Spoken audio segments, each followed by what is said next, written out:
Durante los 80, la Unión Soviética mantenía relaciones amistosas con numerosas naciones de África y Asia, generalmente con el propósito de venderles equipamiento militar para combatir a Occidente. Los modelos más frecuentes eran los caza MiG-21 y Sukhoi Su-25, empleados por países como Libia y la India. Pero en aquel momento, la Unión de Repúblicas Socialistas Soviéticas sumó a sus exportaciones los helicópteros Mi-25D, conocidos como Hind, según su denominación en la OTAN. Es una aeronave única en su tipo, pensada para servir para transporte de tropas y como fuerza de ataque. El Hind puede llevar hasta 8 soldados completamente equipados y depositarlos en territorio de combate. Luego puede mantenerse en el área como refuerzo de ataque aéreo, ya que cuenta con un poder de fuego considerable. Desde finales de los 70, la CIA y el Servicio de Inteligencia británico buscaron saber más acerca de ese poderoso helicóptero para definir qué medidas armamentísticas tomar al respecto. El interés escaló cuando las unidades Hind fueron utilizadas en Afganistán como parte de la intervención de la URSS en ese país. El ejército norteamericano evaluaba si era necesario desarrollar un equivalente para contrarrestar las capacidades ofensivas del Mi-25. Pero, ¿cómo podrían tener acceso a la tecnología de la aeronave soviética? La respuesta llegó de manera fortuita. Un Hind Mi-25 fue encontrado en el desierto de Chad, en una zona previamente ocupada por el ejército de Libia. De inmediato se puso en marcha una misión secreta para extraerlo y analizarlo. ¿Por qué había un helicóptero abandonado en medio del desierto? ¿Cómo se llevó a cabo el operativo de extracción? Si te interesan las respuestas a estos interrogantes, quédate con nosotros y acompáñanos a descubrir la operación Mount Hope 3, el robo de un helicóptero de combate en medio del Sahara. ¿Estás listo? Pues entonces, prepárate para el combate.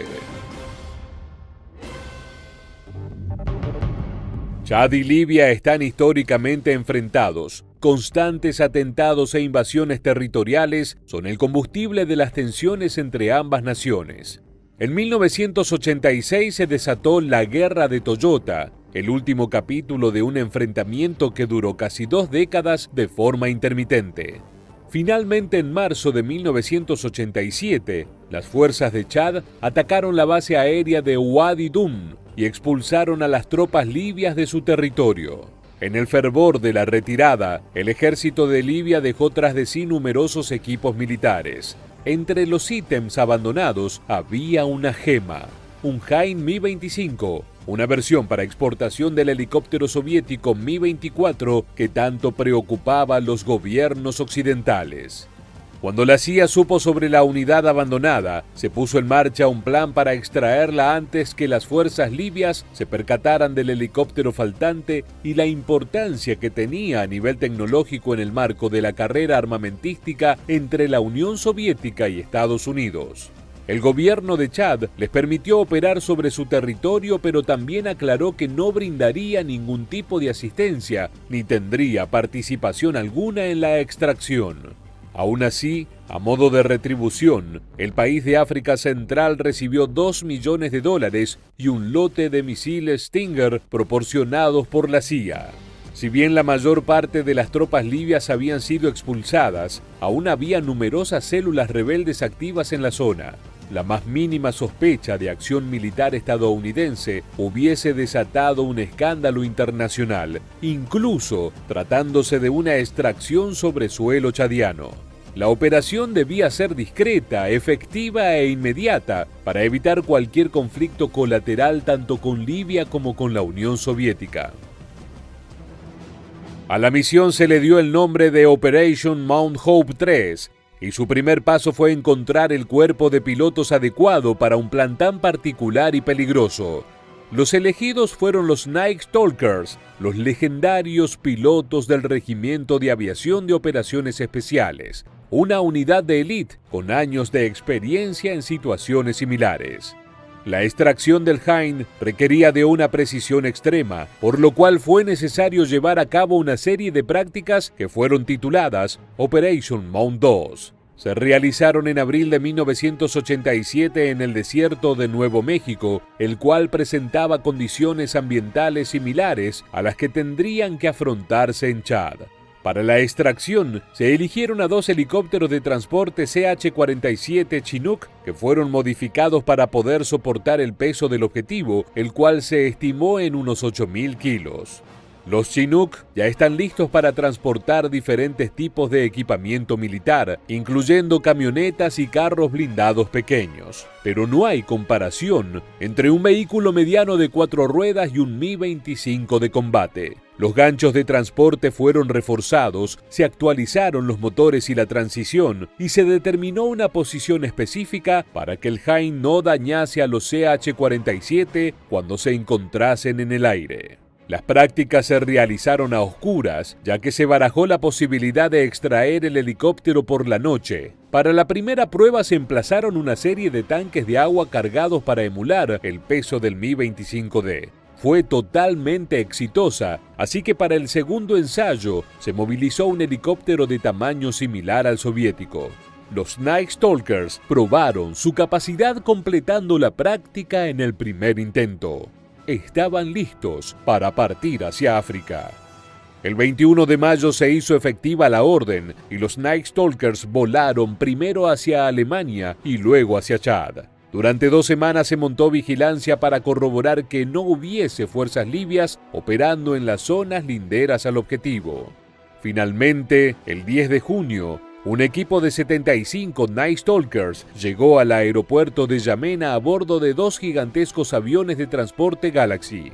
Dentro de esos titanes aéreos aguardaban los protagonistas de la operación, los CH-47 Chinooks modificados. Para la misión también contaron con la ayuda de la Fuerza Aérea Francesa, que aportó un contingente de soldados para defensa terrestre y algunos cazas Mirage F-1 para apoyo desde el aire. La noche del 11 de junio, los pilotos norteamericanos atravesaron casi 900 kilómetros en la oscuridad. El equipo llegó al objetivo al amanecer, cuando los primeros rayos del sol iluminaban el helicóptero soviético. Un grupo de paracaidistas aseguró el área y preparó el Hind para la extracción. Uno de los Chinooks levantó vuelo con la preciada carga mientras el otro escoltaba. En simultáneo, las tropas terrestres limpiaban cualquier rastro de la operación. De acuerdo al plan, los Chinooks se detendrían en 2 puntos para cargar combustible, pero antes de arribar a la segunda parada, se toparon con un problema. No se trataba del ejército libanés ni de ningún otro factor humano. El peligro era de origen natural. Una gigantesca tormenta de arena de casi 900 metros se levantó en el desierto de Chad. Los Chinook volaron a toda velocidad con una visibilidad casi nula y llegaron a Yamena poco antes que impacte la tormenta. Ya bajo techo, aguardaron 20 minutos a que el clima se normalice. Los Night Stalkers cargaron el helicóptero soviético en uno de los aviones de transporte Galaxy y al cabo de 36 horas se encontraban nuevamente en suelo norteamericano. En total, la misión requirió 67 horas para completarse y resultó un éxito rotundo. Además, fue el primer operativo del Regimiento de Aviación de Operaciones Especiales empleando el modelo CH-47. Un debut más que destacado. Durante la Guerra Fría fueron pocas las ocasiones en que el ejército norteamericano tuvo acceso de primera mano a tecnología soviética. En este caso la suerte estuvo de su lado. Si bien Estados Unidos nunca desarrolló un helicóptero que combine las posibilidades de ataque y transporte del Hind, la misión Mount Hope 3 fue todo un éxito ya que logró vulnerar secretos armamentísticos de la Unión Soviética mediante ese arriesgado atraco en el desierto africano. Llegando al final del video, queremos conocer tu opinión. ¿El ejército libio actuó mal al dejar atrás un helicóptero de última generación? ¿Crees que el ejército norteamericano debería desarrollar una nave similar al Mi-25D?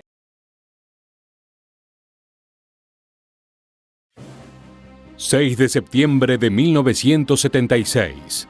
Los pobladores de la ciudad japonesa de Hakodate, en la isla de Hokkaido, notan una extraña aeronave surcando los cielos. No era el tipo de avión de pasajeros que acostumbraban ver y algo en él llamaba su atención. Aquel enorme aparato gris lucía las estrellas rojas de la Unión Soviética y nadie en Japón ni en Occidente había visto antes uno igual. Al mando se encontraba el teniente Víctor Ivanovich Belenko de las tropas de defensa aérea soviética, anunciando su deseo de abandonar esas filas.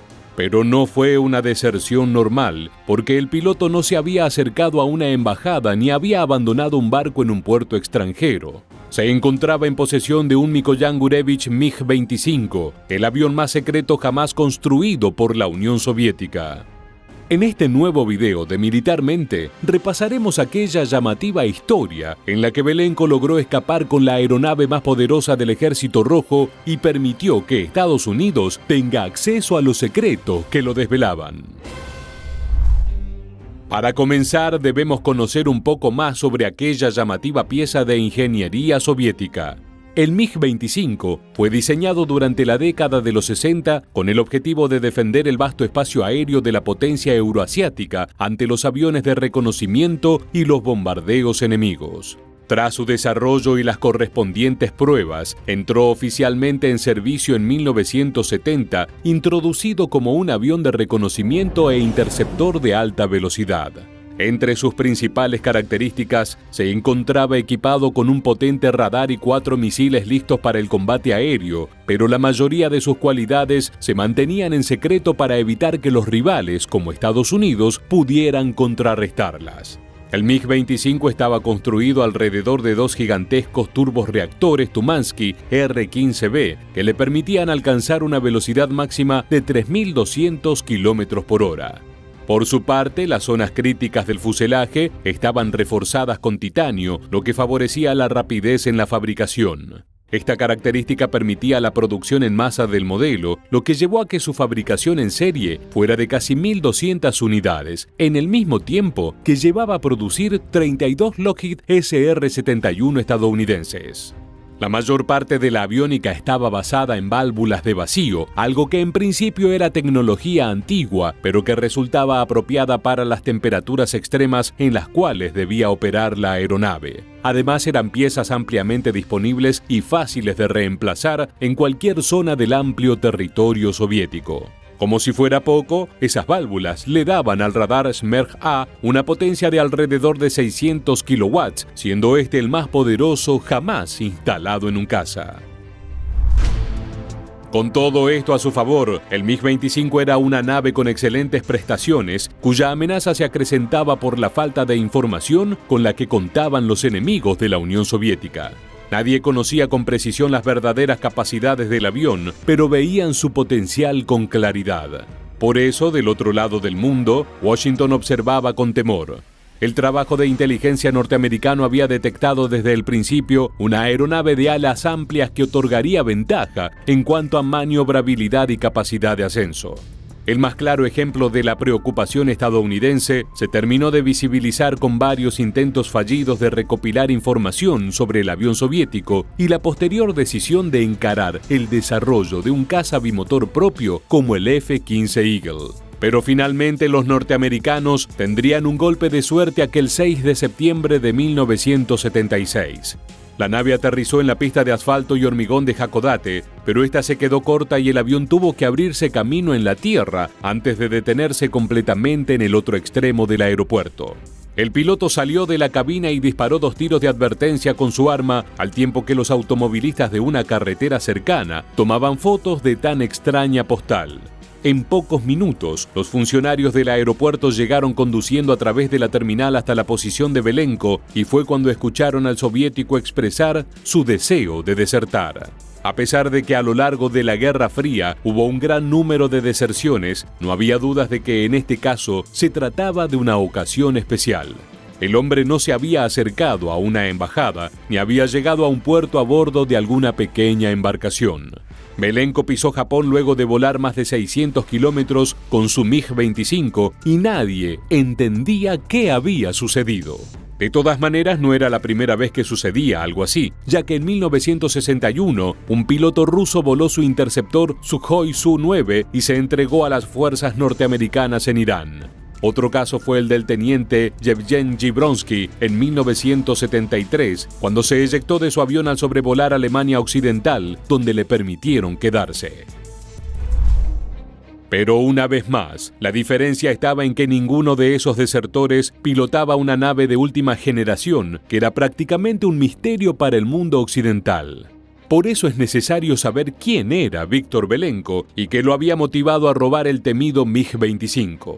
Belenko había nacido en 1947 en la zona del Cáucaso y desde mediados de los 60 sirvió en el Regimiento de Cazas 513, una unidad dentro de las Fuerzas de Defensa Aérea soviéticas. Para muchos era un ciudadano ejemplar, pero con el correr de los años comenzó a cuestionar la forma de vida comunista y el discurso que se mantenía sobre Occidente.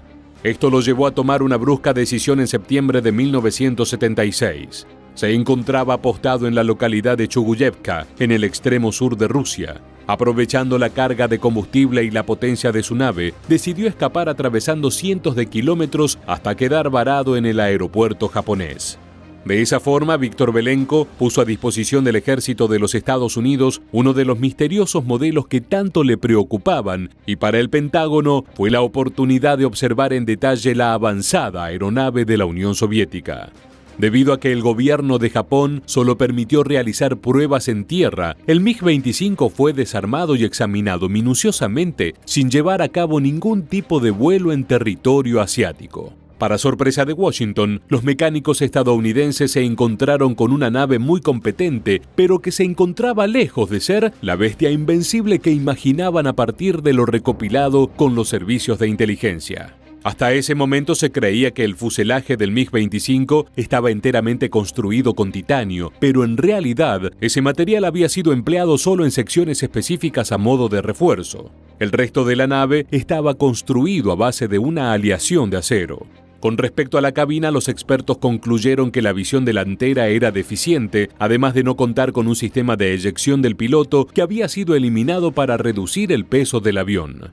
Pero la mayor sorpresa la dio el propio piloto. Belenko aseguró a los norteamericanos que el caza soviético no podía interceptar a los Lockheed Blackbird SR-71, ya que estos volaban demasiado alto y demasiado rápido. Además, a los misiles del MiG-25 les faltaba velocidad para alcanzarlos, así que ni siquiera empleando el sistema de guiado por calor podían realizar ataques efectivos sobre las naves de Estados Unidos. Luego de estudiarlo y saber de qué era capaz realmente, el avión que se había escondido del mundo durante años fue reensamblado y cargado en un barco para volver a la Unión Soviética. El broche de oro para aquella humillación fue que los japoneses les cobraron $40.000 a las autoridades soviéticas por el envío y los daños causados en el aeropuerto. Finalmente, Belenko recibió asilo político en Estados Unidos y tras varios meses de ser interrogado por la CIA, se convirtió en consultor para los programas aéreos del ejército. Recibió un subsidio a modo de salario y a principios de los 80 pudo solicitar la ciudadanía norteamericana.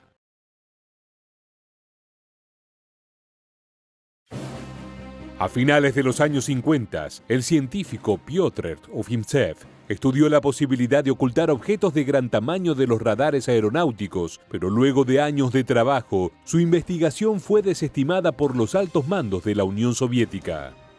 3 décadas después, en una base aérea ubicada en Nevada, Estados Unidos, presentó oficialmente su primer avión furtivo, el Lockheed F-117.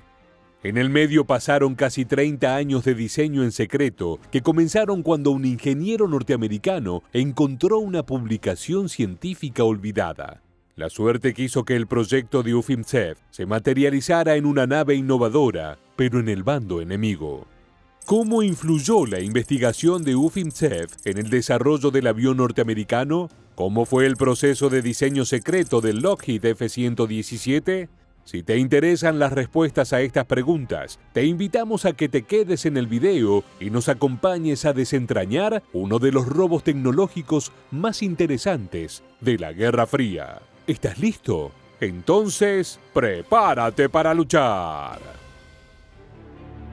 El robo de tecnología entre Estados Unidos y la Unión Soviética fue una práctica común. Usualmente las potencias beligerantes intentaban hacerse con aviones, tanques o armamento enemigo para analizarlos y eventualmente emplear esa tecnología en proyectos propios. La particularidad del F-117 Nighthawk es que su génesis no tiene tanto que ver con una sofisticada operación de inteligencia, sino con el azar que unió a un ingeniero norteamericano con la obra de un científico soviético desconocido. Pero primero, analicemos la nave furtiva que cambió la historia de la aviación norteamericana. El F-117 es un avión monoplaza de unos 20 metros de longitud y 13 metros de envergadura, con una velocidad máxima de 993 km por hora y una autonomía de vuelo de 1.772 kilómetros. La nave podía entrar en territorio enemigo sin ser detectada y eliminar objetivos con bombas de caída libre o teledirigidas. La capacidad de incursión y la dificultad para detectar al F-117 en los radares resultó una innovación clave para el futuro de los aviones norteamericanos, pero para conocer la génesis del proyecto tenemos que dirigirnos a Moscú, en plena Guerra Fría. La base matemática para el sistema furtivo fue propuesta a finales de los 50 por el científico Piotr Ufimtsev, pero a sus innovadores descubrimientos sobre el comportamiento de los radares, los mandos militares de la Unión Soviética descartaron su investigación, ya que la consideraron poco prometedora, además de no contar con la tecnología necesaria para llevar a cabo un proyecto aéreo para aplicar esas teorías.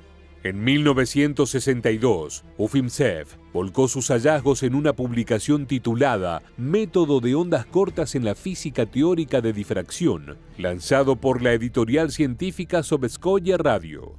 En ese trabajo, Ufimtsev constataba que la onda rebotada del radar no era proporcional al tamaño del objeto, de lo que se dedujo que incluso aviones de gran tamaño podrían hacerse poco visibles a los sistemas de detección. Se trataba del fundamento con el que operan los aviones furtivos, lo que les permite no ser detectados por radares y realizar operaciones que hasta el momento se creían imposibles. Pero aquella publicación quedó enterrada entre cientos de piezas científicas similares, con una escueta tirada de apenas 6.000 ejemplares, solo disponibles en ruso. En 1971 el trabajo fue traducido al inglés por la Fuerza Aérea Norteamericana como parte de la División de Tecnología Extranjera. Una copia de esta traducción llegó a manos del ingeniero Dennis Oberholzer, empleado de Lockheed Martin, quien al leer el trabajo comprendió que el científico ruso había dado con la teoría matemática y las herramientas para hacer un análisis detallado del funcionamiento del radar. Con ese conocimiento era posible desarrollar una nave capaz de pasar desapercibida a los sistemas de vigilancia aérea modernos.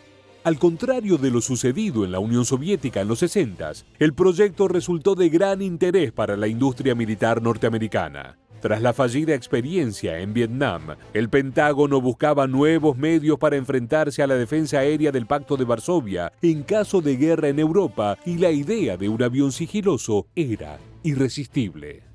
Para 1973, la sucursal del consorcio Lockheed Advanced Development Project, popularmente conocida como Skunk Works, empezó el desarrollo del primer bombardero furtivo, que años más tarde sería conocido como F-117.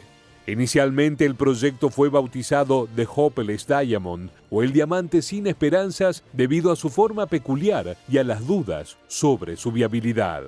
Tras mucho trabajo, Lockheed dio con un modelo a escala que voló por primera vez en 1977, empleando las nuevas tecnologías de vuelo por cable.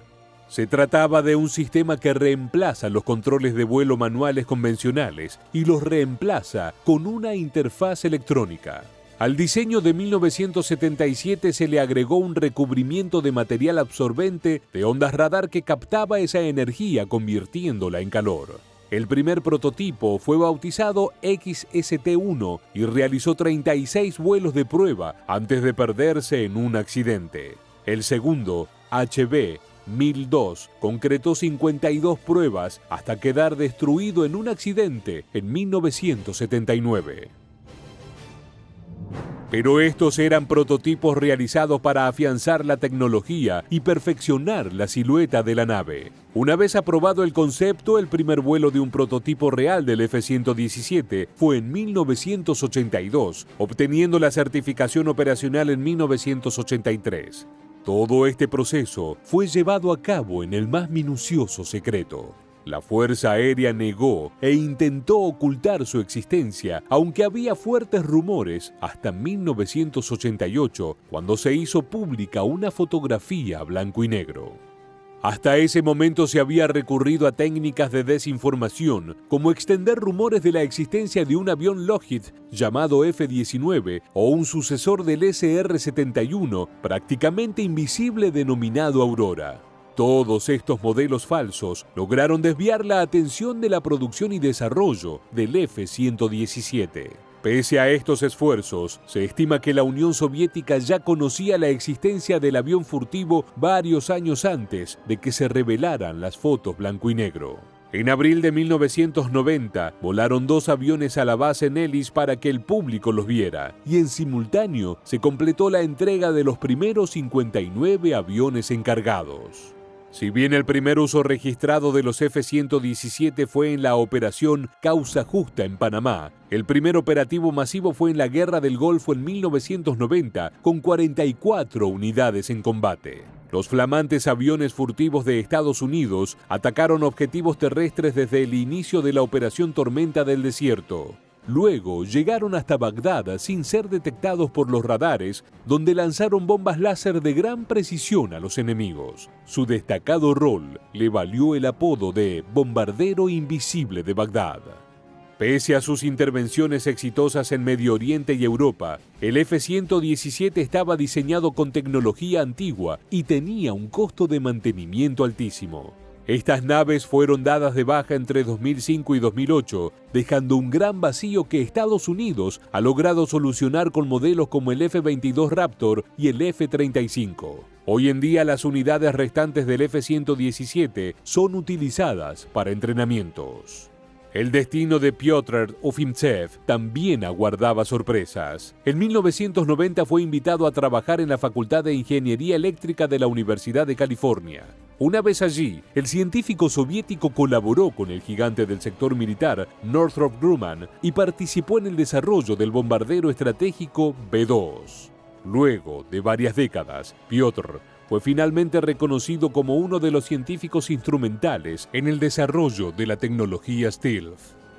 Lo que comenzó con una publicación olvidada, culminó como uno de los proyectos más ambiciosos de la aviación norteamericana durante los años 70 y 80, con conocimiento soviético que se convirtió en tecnología al servicio de los Estados Unidos. La génesis del F-117 es una de las más particulares acontecidas durante la Guerra Fría. Llegando al final del video, nos interesa conocer tu opinión. ¿Fue un error soviético el descartar el proyecto o las investigaciones de Ufimtsev estaban demasiado adelantadas para la tecnología disponible? Déjanos tu respuesta en la caja de comentarios y no olvides suscribirte a nuestro canal.